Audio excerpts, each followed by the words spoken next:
Ya Bapa yang mengasihi kami, yang mencari kami ketika kami jatuh ke dalam dosa, yang memanggil kami balik seperti seorang Bapa, yang selalu terbuka ketika kami mau kembali kepada Tuhan. Saat ini kami mau belajar lagi dari firman Tuhan. Tuhan kiranya menolong hamba-Mu dalam segala kelemahannya. Tutupi kelemahannya Tuhan dan pakailah untuk menjadi alat penyampai kabar baik yang dari Tuhan. Bukalah hati dan pikiran kami ya Bapa. Roh Kudus terus mengajari kami, bukan hanya untuk mendengarkan firman Tuhan, tetapi juga belajar melaksanakannya dalam hidup kami. Dipermuliakanlah Tuhan di dalam ibadah ini.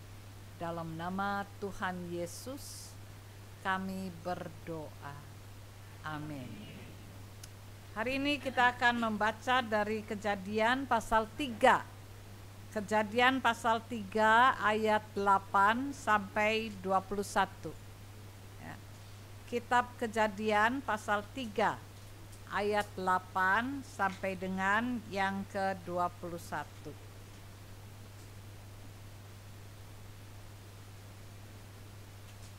Kita baca secara berbalasan ya, supaya kita semua bisa ikut di dalam pembacaan ini. Kejadian pasal 3 ayat 8 sampai 21.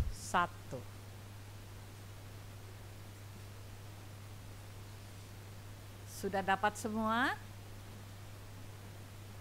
Belum.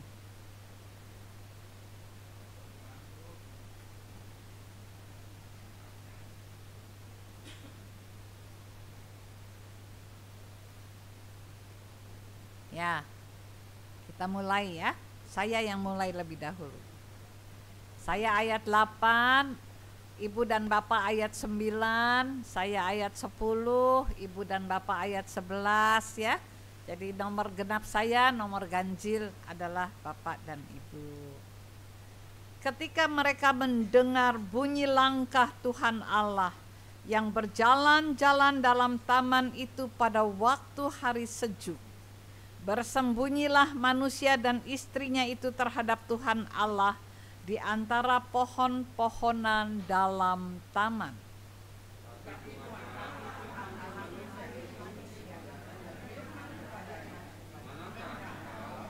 Ia menjawab, ketika aku mendengar bahwa engkau ada dalam taman ini, aku menjadi takut karena aku telanjang.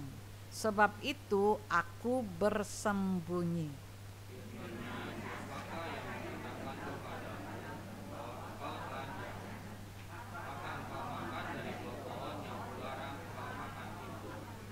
Manusia itu menjawab, perempuan yang kau tempatkan di sisiku, dialah yang memberi dari buah pohon itu kepadaku, maka ku makan.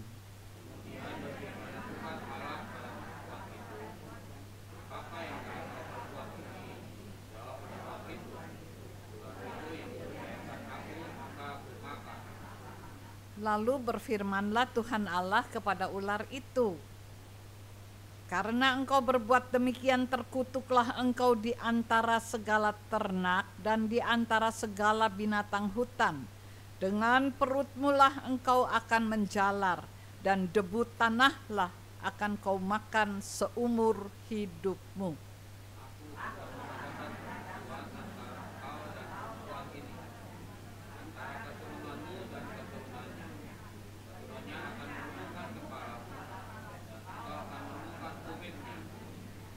Firman-Nya kepada perempuan itu, susah payahmu waktu mengandung akan kubuat sangat banyak. Dengan kesakitan engkau akan melahirkan anakmu, namun engkau akan berahi kepada suamimu, dan ia akan berkuasa atasmu.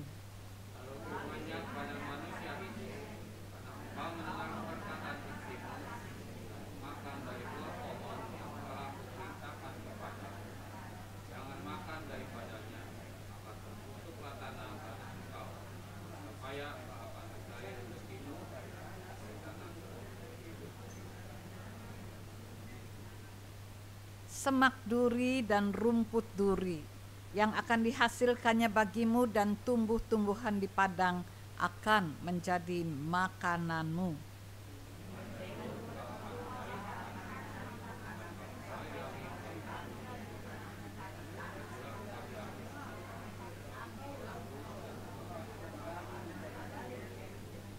Manusia itu memberi nama Hawa kepada istrinya, sebab dialah yang menjadi ibu semua yang hidup.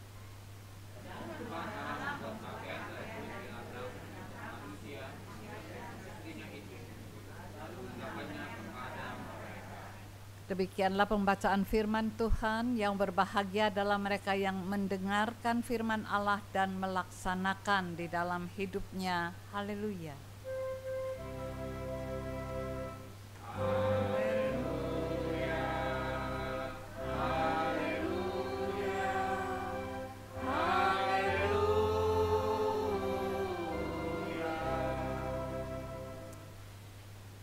Ibu dan Bapak yang kekasih di dalam Tuhan Yesus Kristus, hari ini tema kita adalah Tuhan mencari. Dan di tengah-tengah tema ini saya akan mulai dengan ilustrasi yang terjadi dari kejadian yang nyata. Pada waktu di Amerika ada perang saudara antara utara dan selatan, maka biasanya mereka berperang sampai sore. Ya, kalau sudah sore, semua harus kembali ke base camp-nya. Oleh karena itu mereka harus kembali ke base camp itu. Nah, mereka yang menjadi korban itu ada di lapangan pertempuran. Ya, ini zaman dulu kan pertempurannya beda ya. Jadi masih pakai kuda gitu kan, masih pakai senjata laras panjang ataupun laras pendek. Jadi kalau sore sudah tinggal korban-korban. Kalau ada yang masih hidup, biasanya ditarik oleh temannya untuk dibawa kembali ke base camp mereka. Tapi ada juga yang dibiarkan saja karena waktu itu terlalu banyak korban. Nah, di tengah-tengah sore yang sudah menjelang malam, ada seorang laki-laki tua naik kuda. Dengan pelan-pelan dia mengelilingi para korban itu. Kadang-kadang kalau dia dengar ada yang mengerang gitu ya, dia turun dan dia lihat. Terus dia naik lagi. Dia kalau ada suara lagi dia turun dan lihat sampai dia berputar-putar. Tiba-tiba dia mendengar satu erangan yang sangat pelan. Dia turun dan dia dekati dan dia bilang, ini dia, ini anak saya. Lalu dia peluk anaknya, dia peluk dan dia terus menguatkan dirinya untuk terus mengangkat anaknya naik ke kudanya. Tapi sebelum dibawa naik ke kuda, anak itu membuka matanya. Kalau istilahnya dalam bahasa Inggris dying, kalau di kita namanya hampir meninggal, ya, sekarat gitu ya. Jadi waktu dia diangkat, terus anaknya lihat dan dia bilang, ayah, aku tahu engkau akan datang. Aku tahu engkau mencari aku. Hari ini kita bicara juga tentang Tuhan yang mencari kita, manusia berdosa. Ya, jadi hari ini kita akan mulai dengan Tuhan itu seperti seorang bapa yang tadi tuh mencari anaknya. Dia ingin supaya anaknya diselamatkan kembali kepada pangkuannya. Kita akan melihat dalam peristiwa Kejadian pasal 3 ayat 8 sampai 21. Yang pertama saya tanya, Adam dan Hawa itu tahu enggak kalau dia tidak boleh makan buah pohon pengetahuan itu? Tahu. Tapi kenapa dia ambil? Tergoda. Tergoda untuk apa? Tergoda untuk makan karena apa? Tiap hari juga dia lihat itu buah pohon itu. Kok kali ini dia tertarik? Kenapa? Pengen tahu. Apa kata iblis dalam bentuk ular kepada Hawa? Kalau engkau makan buah itu, engkau tidak akan mati tetapi menjadi seperti Allah. Itu dosa, ya. Nah, manusia itu bukan Allah. Tapi ketika dibilang, enggak, kamu enggak akan mati. Kalau kamu ambil buah itu, kamu akan menjadi seperti Allah. Dan itu yang membuat dia tertarik. Hawa ingin jadi seperti Allah juga. kemudian dia membagi kepada Adam, Adam juga makan. Jadi manusia kepingin menjadi seperti Allah. Ini dosa, supaya kita paham dasarnya ya. Jadi dosa adalah keinginan manusia untuk menjadi seperti Allah. Dan apa akibat dosa? Apa akibat dosa? Maut. Apa sih maut? Mati. Mati itu apa? Kita menjadi fana, ya kan? Manusia menjadi fana. Jadi waktu dia jatuh ke dalam dosa, dia putus hubungan dengan ya. Karena itu yang disebut dengan apa yang dikatakan manusia menjadi rapuh, manusia menjadi fana.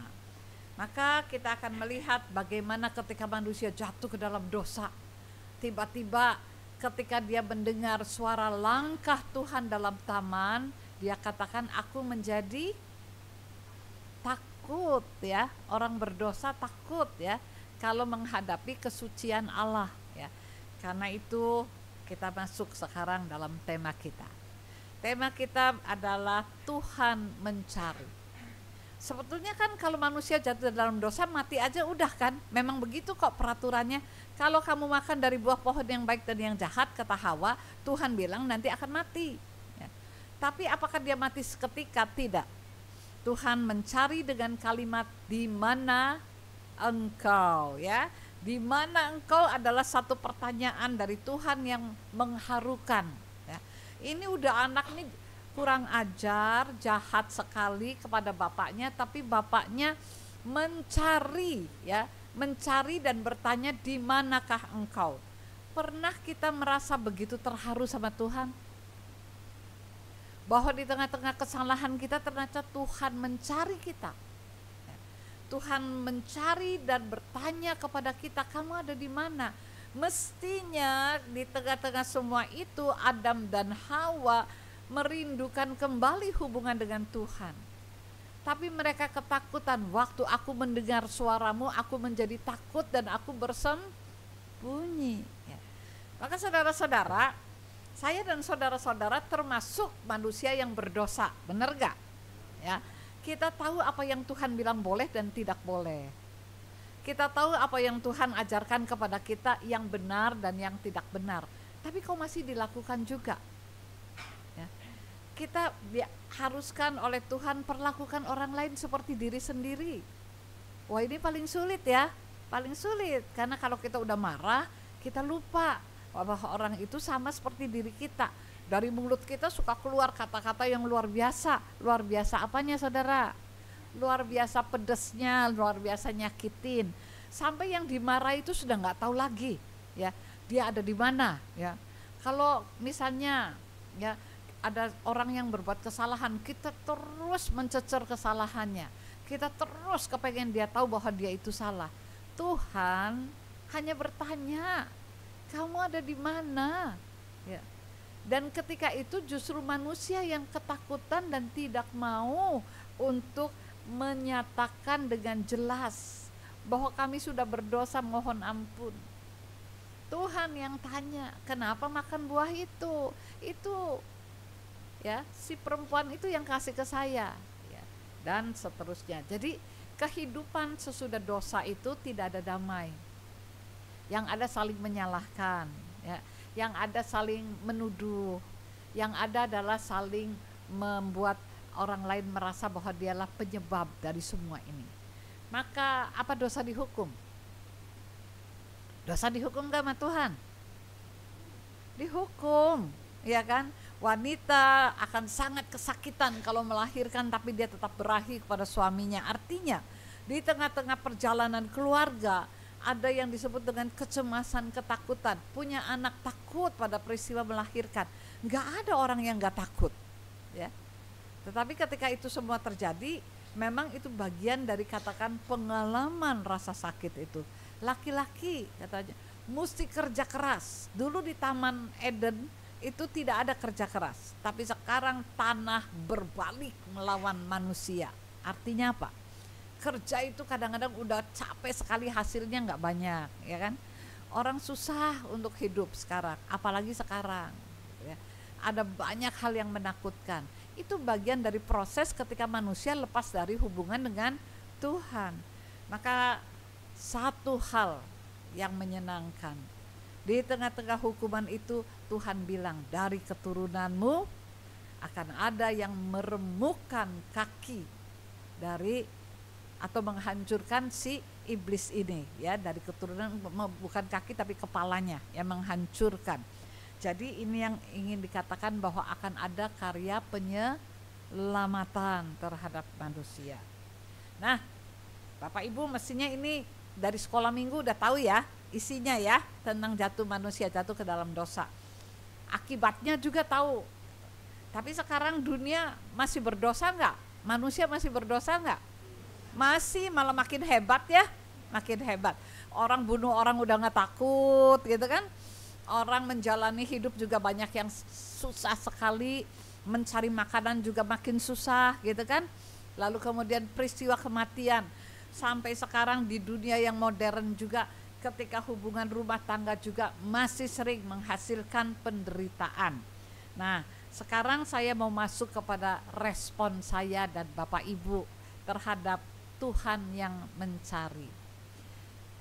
Sering rindu enggak ya untuk mendengarkan panggilan Tuhan dalam hidup kita? Rindu ya? Caranya rindunya gimana nih? Rindu saya mendengar Tuhan memanggil dan mencari saya dalam hidup saya. Gimana caranya? Pasti udah pada tahu gimana caranya.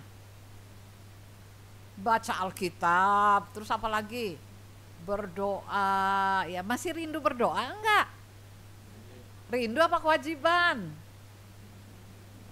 Rindu apa kewajiban? Rindu ya. Orang kalau rindu gini, dulu pernah pada jatuh cinta kan? Ya, jatuh cinta tuh kayak apa sih? Rindu sekali ya. Nggak ketemu sebentar aja rasanya. Zaman kita dulu sih masih belum pakai handphone ya. Rasanya pingin ketemu gitu. Kalau dapat surat cinta tuh dibaca terus, diulang-ulang sampai hafal loh, iya kan? Nah, ya, itu rindu ya.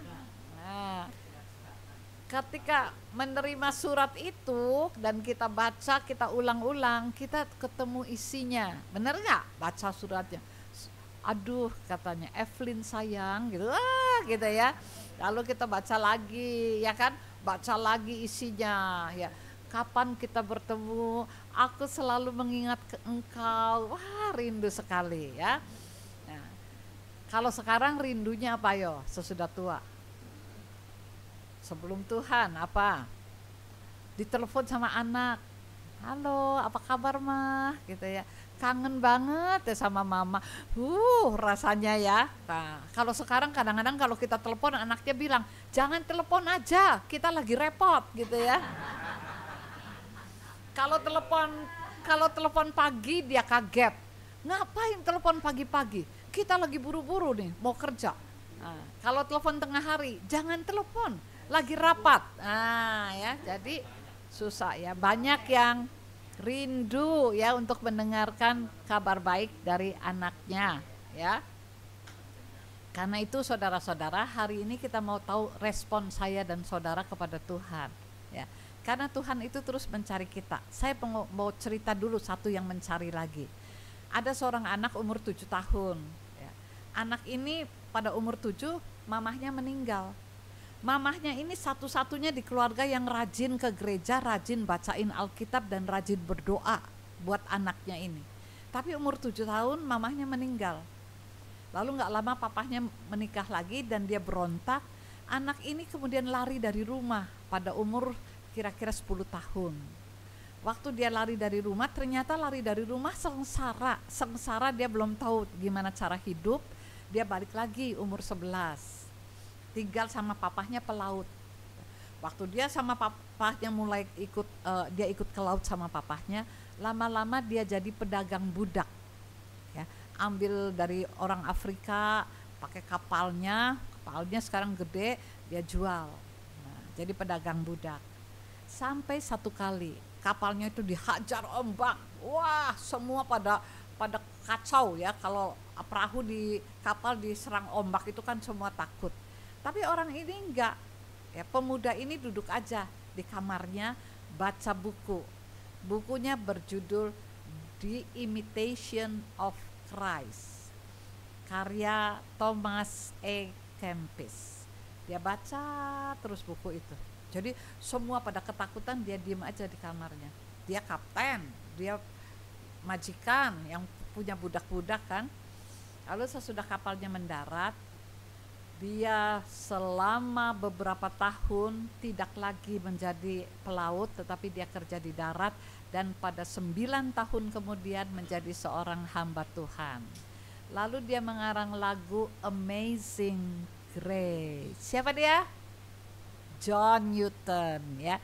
Jadi lihat, rindu sama Tuhan itu apa? Pertama, dia selesaikan bacaan itu dan dia renungkan, lalu dia lakukan. Ya, 3 hal: baca, renungkan, dan dilakukan. Ya. John Newton menjadi pelayan Tuhan yang luar biasa, dan lagunya Amazing Grace isinya apa? Dulunya saya orang terkutuk, lalu kemudian saya mendapatkan kelepasan. Dulunya buta, lalu bisa melihat, dan seterusnya. Kita bersama-sama ingin melihat Tuhan itu nyari terus loh anaknya. Tuhan itu seperti Bapa yang tidak berhenti mencari kita. Masalahnya gimana kita meresponinya, ya. Kita akan meresponi, pertama, saya dan saudara rindu untuk baca Alkitab. Benar gak? Bisa gak dijalankan? Kalau Tuhan bilang bijaksanalah engkau, ya. Bijaksana itu adil. Bijaksana itu tahu mana yang salah dan yang enggak salah, ya. Itu sesuatu yang kita harus minta dari Tuhan, supaya saya bijaksana menghadapi hidup. Bijaksana itu termasuk memaafkan diri sendiri, ya. Ada banyak orang yang tidak bisa memaafkan diri sendiri. Hari ini kita ingin belajar terus dari firman Tuhan dan diperkaya oleh firman Tuhan. Lalu yang kedua, mencari itu adalah kita ingin menjadi makin mengenal Tuhan. Makin ingin kenal, makin ingin kenal. Saya akan menutup renungan ini dengan apa yang saya alami di Bali. Waktu bulan lalu kami ke Bali, saya ketemu dengan kami melayani di panti asuhan, ya. Di panti asuhan itu kita ada game, ada cerita, ada segala sesuatu, itu dipimpin oleh guru sekolah minggu, ya. Kami bawa juga guru sekolah minggu, ada majelis, ya, ada semua tim dari GKI Kayu Putih, ya. Jadi kami datang ke panti asuhan itu, lalu ada satu anak umur 3 tahun. Dia sudah setahun di panti asuhan, berarti dia umur 2 waktu ditaruh di sana. Lalu waktu lihat saya, dia minta dipangku. Saya kan pakai masker, saudara-saudara. Dia minta dipangku. Lalu saya dudukkan, mukanya saya taruh ke depan karena supaya lihat ya acaranya, supaya dia ikut acara. Tapi dia nggak mau, dia balik, dia lihat wajah saya, dia tarik masker saya ditarik. Saya bilang jangan. Terus anak itu bilang mau lihat wajahnya. Terus kalau udah lihat wajah saya, dia taruh kepalanya di dada saya. Nanti saya pakai lagi kan saudara. Dia tarik lagi, mau lihat wajahnya. Sudah lihat gitu, dia taruh lagi kepalanya. Nah, saya juga pakai lagi.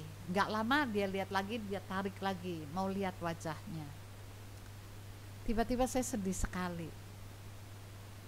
Anak itu umur 2 waktu dipisahkan dari orang tuanya. Barangkali dia masih ingat samar-samar wajah ibunya. Dan dia terus mencari.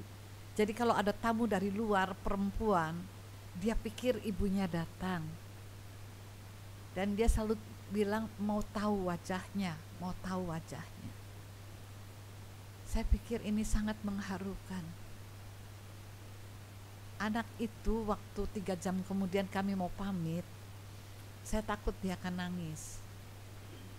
Tapi waktu saya taruh, jadi ada kakaknya yang ada di panti asuhan itu mengangkat bocah ini dan menaruh di bahunya, dan dia bilang kita antarkan tamu kita pulang. Dia hanya melihat dan dia bilang mengangguk. Wah, anak ini waktu ditaruh tidak mengerti kenapa dia harus dipisahkan. Tapi dia rindu lihat wajah ibunya. Dia kepingin tahu, kepingin ketemu bahwa ibunya datang mau ambil dia, mau jemput dia. tetapi berkali-kali barangkali saya tidak tahu, tetapi pada waktu saya mengalami itu saya merasa bahwa hidup itu kok sakit sekali ya. Sampai umur 3 dia masih cari ibunya. Lalu saya renung-renungkan, seringkali dalam hidup kita apa kita sesemangat itu ya mencari wajah Tuhan, mau menemukan perjumpaan dengan Tuhan. Kalau berdoa, kalau kita lagi sangat cemas, kalau kita lagi punya banyak persoalan, apa kita rindu wajah dari Tuhan? Apa kita selalu menarik-narik masker dan bilang mau lihat, mau ketemu dengan apa yang dikatakan suara Tuhan, tuntunan Tuhan. Itu sebabnya kita kalau baca Alkitab semangat. Itu sebabnya kalau berdoa kita punya hati yang rindu dan bukan sekedar kewajiban, atau kalau saya tidak berdoa nanti Tuhan marah, bukan. Kalau Tuhan mencari kita, kita juga meresponinya dengan mencari Tuhan juga. Karena saya mau ditemukan Tuhan. Saya tidak katakan ya udah Tuhan cari saya aja, saya mah di sini terserah, ini saya ada. Bukan. Kalau Tuhan cari kita untuk menemukan kita, kita juga berkata, aku juga rindu Tuhan untuk mencari wajah-Mu, mengenal suara-Mu melalui tuntunan firman-Mu, tahu menjadi apa yang dikatakan the imitation of Christ, menjadi imitasi Kristus. Artinya apa? Menjalankan kehendak Kristus dalam hidup kita. Kalau kita selama ini bawel, jadi enggak bawel lagi.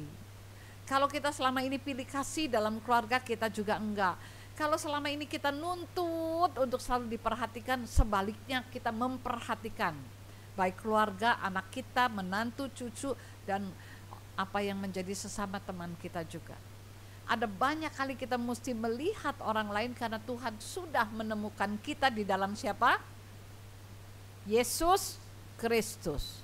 Kalau kita lagi marah, kalau kita lagi sedih, kalau kita lagi berpikir bahwa kita sendirian, lalu kita bilang Tuhan tidak mengerti, Tuhan tidak tahu apa yang kurasakan, Tuhan tidak ada bersama dengan aku. Di mana Tuhan pada saat seperti ini? Ingatlah, Tuhan bilang begini, aku mengambil salib anakku, aku mengambil tubuh dan darah, supaya aku bisa menjawab kepadamu. Aku mengerti apa yang kau rasakan, aku tahu apa yang menjadi perasaanmu, dan aku tidak pernah meninggalkan kamu. Ya, jadi ini bagian di mana kita katakan pada saat pernah gak merasa sendiri, pernah gak merasa sedih? Wah, berulang kali ya saudara. Ketika keluarga kami berjuang 1 tahun lebih menghadapi menantu saya yang sakit, tiba-tiba sakit, dan kami tidak mengerti apa penyebabnya. Pada saat seperti itu cucu saya yang paling besar bilang begini, Oma, bilang sama Tuhan, kita ini bukan Ayub, kita gak akan kuat kalau jadi Ayub. Terus saya bilang, kita tidak pernah jadi Ayub lagi. Ayub aja dipulihkan Tuhan, ibu kamu pasti dipulihkan.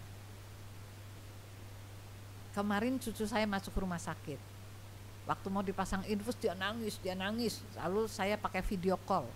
Kalau kamu takut, kalau kamu meronta-ronta, itu gak baik. Sekarang bilang dalam nama Tuhan Yesus. Lalu sesudah itu saya video call 1 jam lagi, dia bilang, Oma, jarumnya gak sakit. Karena saya bilang dalam nama Tuhan Yesus ya. Jadi saudara-saudara ya, orang mesti meresponi ya, apa sih yang Tuhan mau gitu ya. Ajari anggota keluarga kita juga cari Tuhan dan kehendaknya.